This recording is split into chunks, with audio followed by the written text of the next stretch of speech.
ثم أورثنا الكتاب الذين اصطفينا من عبادنا فمنهم ظالم لنفسه ومنهم مقتصد. يا صباح الفل والجمال على احلى اخوات واحلى اصحاب، يا رب تكونوا كلكم بالف خير. روتين النهارده روتين بسيط جدا، بس عايزه اقول لكم هيغير المود وهيبقى يدي كده طاقه ايجابيه حلوه وهيفرق جدا في نفسيتك او في نفسيتي. وانا عايزه اقول لكم فرق في نفسيتي جدا. عايزه اقول لكم على قد ما بتكون الحاجات البيت حاجات ممكن تكون بسيطه وبتحتاج تغيير بسيط، بس على قد ما بتدي نفسيه بتريح النفسيه وبتغير المود تماما. يعني انا وانا شايفه بلكونتي الاول وهي كانت متبهدله، طبعا هي ما كانتش كده، انا شلت منها كوارث، كان فيها شكاير مكان اكل الطيور وفيها حاجات كتير. ما حبيتش صراحه ان انا اصور معاكم المقطع دوت بحيث ان انتوا يعني ما تتخنقوش وتقولوا ايه دوت، بس بصراحه كان دي اللي فعلا كان فيها شكاير كتير وفيها كراكيب كتير ملهاش لازمه.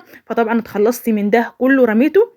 اللي بيخليني اركن كل حاجه في البلكونه بيبقى غصب عني، ما عنديش مساحه في الشقه ان انا اركن فيها حاجات، فبستسهل وبحط في البلكونه. بس بقى بما ان الصيف دخل فمش مستحب خالص، هو صراحه مش مستحب صيف ولا شتاء، بس ادينا الشتاء بنقول ما بنقفش فيها وما بنقعدش فيها على قد بس النشر وكده، بس برضو مش مستحب بصراحه سواء صيف او شتاء ان احنا نخليها للكراكيب.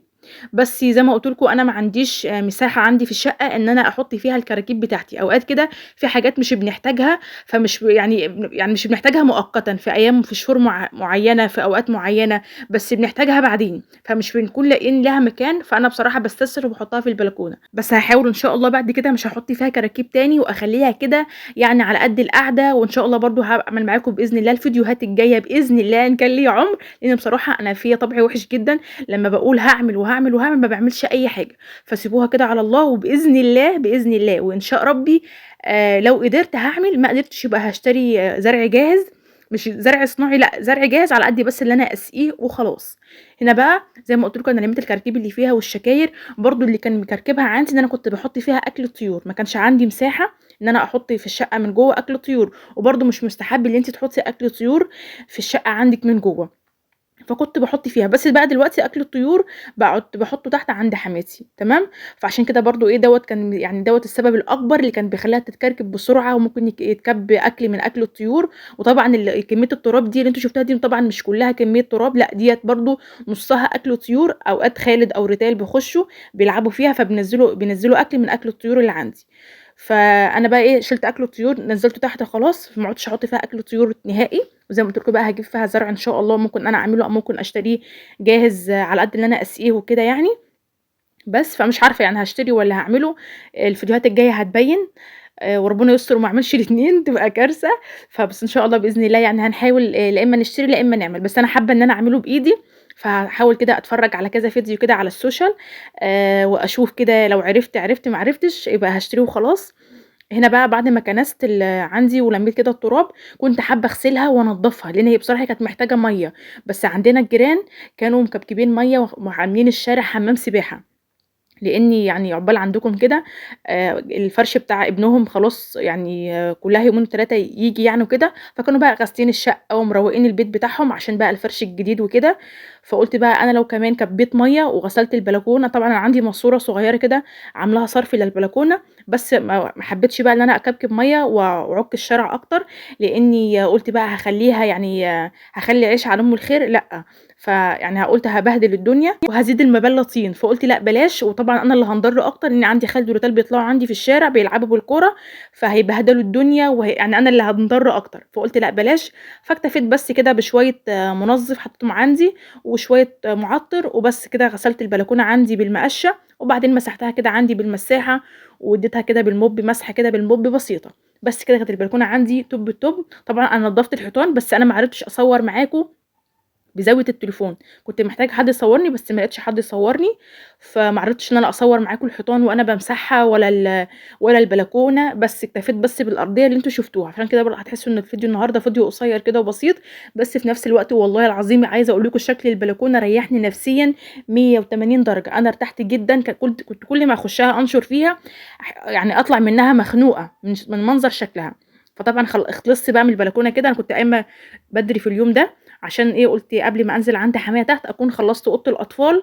اوضه الاطفال كانت عندي نظيفه بس محتاجه كده ايه ترتيبه بسيطه. على قد شفت ما الترتيب البسيط دوت او الروتين البسيط دوت في الحاجه بيفرق قوي قوي قوي. عموما البيت كله، مش اوضه النوم ولا البلكونه بس، عموما البيت كله لما بيكون متكركب تحسي انك انت اللي متكركبه، والله العظيم. اما لما بيكون البيت كده رايق ونظيف ومترتب، حتى لو هتحطي بس لمسات بسيطه كده يعني حاجه بسيطه كده، بتحسي كده ان مودك بيتغير. ففعلا البيت تنظيف البيت او ترويق البيت بيفرق جدا في نفسيه الست مننا. دخلت بقى عندي على اوضه الاطفال. طبعا انا حبيت الاول ابدا بالبلكونه لان طبعا كان فيها عفار، فخفت ان انا اروق اوضه الاطفال وارجع بقى ايه ابدا بقى انفض في البلكونه، فقلت التراب ممكن يدخل تاني لاوضه الاطفال، فقلت لا اخليها للاخر بعد ما اخلص البلكونه.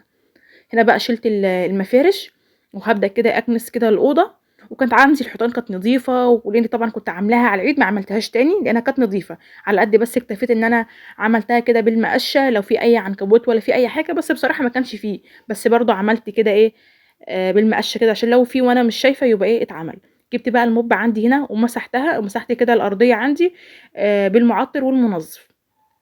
وهبدأ بقى أفرش الفرش بتاعنا عادي. قولوا لي بقى انتوا عاملين ايه، انتوا وحشتوني جدا جدا جدا. كنت على الفيديو ده كان هينزل لكم امبارح، بس انا رحت امبارح قلعت ضرس، فكنت بقى جايه مش قادره اتكلم خالص. فقلت بقى على النهارده لو قدرت كده ان انا امنتج الفيديو، فالحمد لله قدرت كده، فبعمل لكم المونتاج دلوقتي. انا عارفه ان انا اتاخرت، وانا كنت وعداكم بقول لكم هنزل لكم كده كل يوم او يوم ويوم، بس يعني ايه برضو ملحوقه ما تاخرتش كتير. يلا بقى ايه، لو شفتي بقى لو وصلتي معايا لحد هنا ما تنسيش بقى تحطي لي لايك، اللي انتم مقصرين فيه جدا مش بتحطوا لايكات مش عارفه ليه. هو فيديوهاتي مش بتعجبكم يا جدعان؟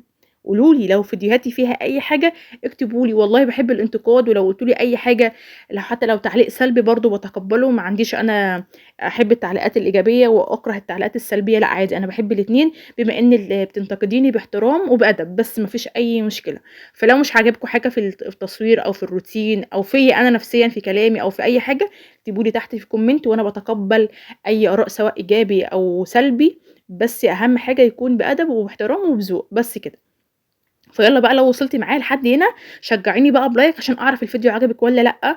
ولو عجبتك قناتي لفي فيها بقى لفه كده واتفرجي كده على كذا فيديو. لو عجبتك يا ستي ابداي اشتركي فيها ونوريني باشتراكك عشان لو اول ما انزل فيديو جديد يوصلك الاشعار ان انا نزلت فيديو جديد.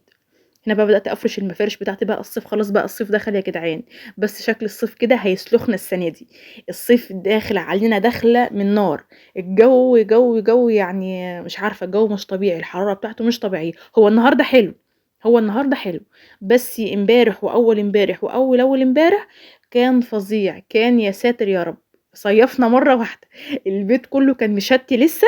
لا كلنا خلاص رمينا هدوم الشتا وطلعنا بقى الصيفي. بس انا لسه طبعا ما عملتش الهدوم الصيفي لسه، يعني ما رتبتهاش وكده. فان شاء الله لو عرفت اصور معاكم وانا برتب كده هدوم الشتاء وبطلع هدوم الشتاء ايه، ادخل هدوم الشتاء بقى كفايه كده عليها، الشتاء اصلا طول السنه دي قوي، ونطلع بقى الهدوم الصيفي ونبدا بقى ايه نصيف بقى. بس يا رب كده الصيف السنه دي يكون كده يبقى هادي علينا، مش يكون الحر بتاعه حر اوفر كده، لان اليومين اللي عدوا دول عايزه اقول لكم اللي احنا كنا لسه زي ما بقول لكم كده كنا لسه كلنا مشتيين حرفيا، كلنا قلعنا الشتوي ولبسنا صيفي، مش ما عدا بس خالد وريتال هو اللي لسه مش صيفت لهم الصيف الكامل يعني، لا لسه برضو ملبساهم حته شتوي، لان طبعا عندهم المناعه ضعيفه ولسه طبعا صغيرين، فمحافظه عليهم يعني ايه كمان اسبوع كده يلبسوا بقى صيفي زينا كده. وخلصنا بقى كمان اوضه الاطفال، وكان عندي بقى المجلس والقعده والركن اقصد كانوا برضو نضاف، كنت مرتباهم كده ومظبطاهم يعني على قد ما بقدر، بحاول الملم كده من فوق عشان بس البيت كله ما يتكركبش وكده. وبكده بقى فيديو النهارده يكون خلص، اشوفكم ان شاء الله في فيديو جديد ومع الف سلامه. ما تنسوش بقى اللايك والاشتراك، ومع السلامه.